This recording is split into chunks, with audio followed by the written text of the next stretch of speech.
asalaamaaleykum mbokk yi déglu daleen ak jàmm wàññeeku gi nga xam ne indi nañu ko ci njëgu loyer bi autolikaay bii di Sud Quotidien mi ngi ñuy xamal ne ñii di locataires yi kontaan nañ ci torop wante it dañ cee boole am ci njàqare lu ko waral moom mooy ne du guleet ñuy indi ay wàññeeku ci njëgu loyer bi li ni mel defoon nañ ko ci atum 2014 wante mu jéewul fenn au contraire sax dafa tax ba njëgu loyer yi daal di yokk bu baax a baax loolu nag moom moo tax ba tey jii ci biir autolikaay bii di Sud Quotidien ñi nga xam ne ñoom ñooy locataires yi ñoom la ñu bëgg moom mooy ne comme njiitu réew mi daal dinay jël décision ne dañuy wàññi njëgu luwaas bi kon kay faw mu daal di fii teg ay kuréel yoo xam ne dinañ ci taxaw temm fexe nag ba ñii nga xam ne ñoom ñooy loué seen kër yi daal di koy respecté wante su fekkente ne dañuy bàyyi noonu rek ñi nga xam ne ñoom ñoo loué seen kër yi di def lu leen neex kon kay wàllu wàññi gi nga xam ne dañu ko indi ci luwaas bi moom dañu koy dégg rek de wante duñ ko fi mës a dëggal ñu des ak autolikaay bii di Sud Quotidien ndaxte ma ngay ñëwaat ci journaliste bi di Pape Alé Niang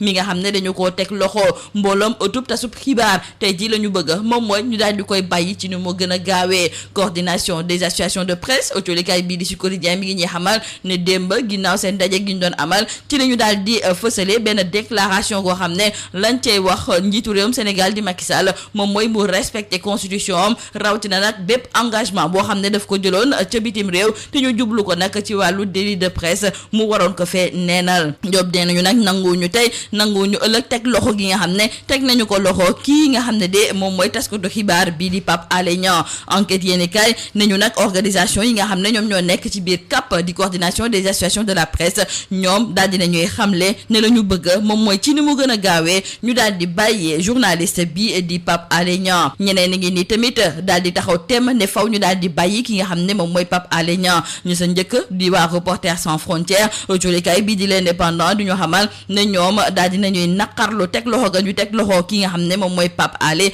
te nag la ñu bëgg moom mooy ñu daal di koy bàyyi ci na mu gën a gaawee Aminata Touré nekk ab député nekkoon fi tamit joriñ gu ñu dénk wàllu yoon fii ci même réew moom it daal di gis ne suñu démocratie war na dépasser sax ñuy arrêté ay journalistes di leen teg loxo te boobu fekk na ne seen liggéey dong la ñuy def Guy Marius Sagna moom la ko wóor ba wóor moom mooy ne Macky Sall dafa bëgg a xoxatal ki nga xam ne nag moom mooy Pape Alé Niang bokk ci taskatu xibaar yi nga xam ne ba léegi ñu ngay wéy di bind dëgg bi nga xam ne moom moo nekk fii ci biir réew mi ci biir colikaay bi di Direct News suñu naataango yi du ñu xamal ne nekkite yoo Pape Alé Niang li tax ñu teg ko loxo procureur moom moo ko daal di santaane ndaxte procureur de la république daal di nay fësal benn bataaxal goo xam ne la mu ca dëxëñ moom mooy ne dafa gis ne fan yëpp ñu nga yëkkati ay kàddu yu teg ni woon di ko teg ci ndoddu ñenn ci ñi nga xam ne ñoom ñoo jiite ay groupe liggéeykaay ba pare nekk ay officiers généraux ci biir armée bi moom mu daal di gis ne li ni mel du dëgg du yoon loolu moom moo tax mu daal di fësal benn enquête goo xam ne dañ ko cee war a def képp koo xam ne danga cee dugal sa loxo ñu war laa mën a déglu ñu daal di wax ci bor bi nga xam ne nag réewum Sénégal daf koo amalee ndaxte l'observateur la mu ca gis moom mooy ne fa ñu ko tegoon ne waru kaa weesu fa ko waa UE moo waa tegoon Sénégal moom weesu na ko di wéy autolikaay bi di l'observateur ne loolu kon mun nañoo indil njàqare wante su fekkente ne tamit ña ngay xaar wàllu pétrole ak gaz dugg bu baax nag fii ci mim réew mun na am nag bor boobu dinañu ko fayee ci ni mu waree Macky Sall ma nga woon fa li nga xam ne moom mooy ca Égypte ngir daal di teewee ndaje bii di COP 27 te ñu fay waxtaanee lépp lu jublu ci wàllu changement climatique autolikaay bi di laas mi ngi ñi xamal ne jiitu réewum Sénégal ba muy yëkkati ay kàddoom daal di nay prier ñi jiite ay réew fii ci biir àddina bi ngir ku ci nekk daal di def sa kéemtalaay kàttan ba ñu aar suñu jaww ji Le Soleil dañ ci yokk di xamal ne njiitu réew mi yemul foofu ndaxte moom mi nga xam ne moom moo nekk président en exercice bu Union africaine fësal na tamit juróomi yoon yoo xam ne war nañ ko dëggal fii ci biir Afrique ngir ñu gën a mën a sàmm lépp lu jublu ci wàllu jaww ji jeexalee ak autolikaay yii di Libération ak Tribune ndaxte ñu ngi ñuy xamal ne kenn ci doomu ministre d'état bi di Mbaye Ndiaye dañu ko teg loxo ndaxte dañu koy tuumaal ne moom dafa bëgg a soppi ay xaalis Libération mi ngi ñuy xamal ne kii di Cheikh Issa Ndiaye ak ka mu àndaloon di Abdoulaye Faye ñoom ajuma gi weesu la ñu jóge fii ci biir Dakar yore ay billets noirs yoo xam ne xaalisu dollar la ak tamit euro yu baaxul te ñu toll ci 1 milliard ñoom ña nga dem ba fële nga xam ne moom mooy ca diwaanu Thiès waroon faa tase ak kenn koo xam ne daf leen di raxasal billets yooyu wante nekkite yoo autolikaay bi di Libération mi ngi ñuy xamal ne kooku de ku bokk ci biir section de recherche la kooku moom moo leen teg loxo autolikaay bii di Tribune nekkoon doomu Mbaye Ndiaye daal dinañu koy teg loxo moom ak juróom-benn nit yoo xam ne ñoom ñoo bokk ci mbirum faux billets yooyu ñoom ñëpp nag ñu ngi leen di toppee association de malfaiteurs tentative de mise en circulation de faux billets de banque lii moo nekkoon mbokk jëlukat yi li ngeen a fa si biir autolikaay yi ñu leen di ñaanal njeexte lu bës ak jàmm. Mesdames et messieurs, bonjour. Baisse généralisée du prix du loyer. Selon nos confrères de Sud Quotidien, les locataires saluent la mesure, mais restent cependant méfiants quant au suivi. Et pour cause, nous expliquent nos confrères de Sud Quotidien, ces locataires redoutent une difficile application de la mesure par certains propriétaires de maisons, car l'État ne pouvant pas tout contrôler, et ils craignent aussi que la nouvelle baisse puisse entraîner une hausse du prix du loyer comme en 2014. C'est pourquoi les locataires exigent du gouvernement un suivi de la nouvelle baisse du prix du loyer, mais également des sanctions contre les propriétaires des maisons qui refuseraient d'appliquer la mesure. Restons avec nos confrères du journal Sud Quotidien et c'est pour parler de l'arrestation de Pape Alé Niang. La coordination des associations de presse est convaincue que le journaliste a été arrêté pour des délits de presse. Ainsi, dans une déclaration publiée à l'issue de sa rencontre d'hier lundi, au lendemain de l'arrestation de Pape Alé Niang, la CAP qui appelle l'État du Sénégal au respect de la Constitution, mais aussi ses engagements internationaux relatifs à la dépénalisation des délits de presse,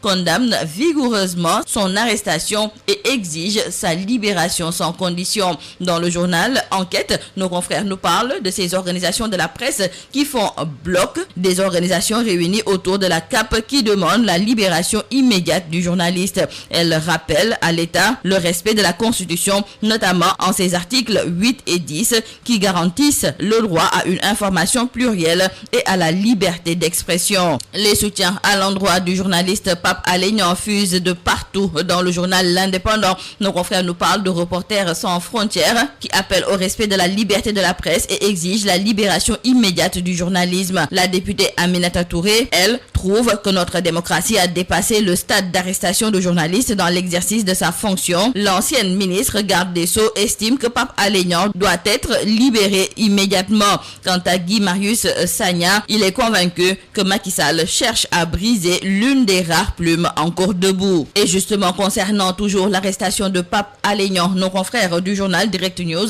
nous font savoir que de lourdes charges pèsent sur lui et c'est le procureur de la République qui a ordonné son arrestation et ce dernier s'est prononcé et c'est pour dénoncer qu'il a été constaté depuis un certain temps des attaques répétées, non fondées et inacceptables dirigées contre les forces de défense et de sécurité. Des attaques qui portent atteinte à l'autorité de ces institutions républicaines et qui visent des officiers généraux dans le but, selon le procureur de la République, de les délégitimer et de fragiliser la cohésion et la discipline collective indispensables au bon fonctionnement et à l'efficacité de ces corps habillés de l'État. Et c'est pour toutes ces raisons que le procureur a demandé au commissaire chargé de la sûreté urbaine, dans le respect des exigences de la liberté de presse et des instruments internationaux garantissant les libertés fondamentales, d'ouvrir immédiatement une enquête sur ces faits constatés et de lui rendre compte de l'évolution de la procédure. Dette publique, le Sénégal dans la zone rouge de l'UEMOA, c'est le titre qui barre la une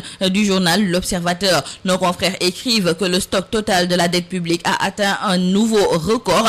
de 12 696 milliards de francs CFA, soit 75% du produit intérieur brut à la fin du premier semestre de 2022. La ratio dette publique globale PIB devrait ainsi atteindre plus de 75% à la fin 2022 avant de diminuer progressivement à mesure que les investissements dans le secteur du pétrole et du gaz portent leurs fruits, d'après le dernier bulletin statistique de la dette publique. Le président Macky Sall a prononcé hier son discours au nom de l'Afrique lors de l'ouverture de la 27e conférence des États à la Convention cadre des Nations Unies sur les changements climatiques COP27 qui se tient actuellement en Égypte. Et nos confrères du quotidien LAS nous rapportent que le chef de l'État sénégalais a invité les dirigeants du monde à agir pour sauver la planète. Dans le quotidien Le Soleil, nos confrères reviennent également sur les propos du chef de l'État Macky Sall qui, en prononçant son discours devant une centaine de chefs d'État et de gouvernement, a invité les pays qui polluent le plus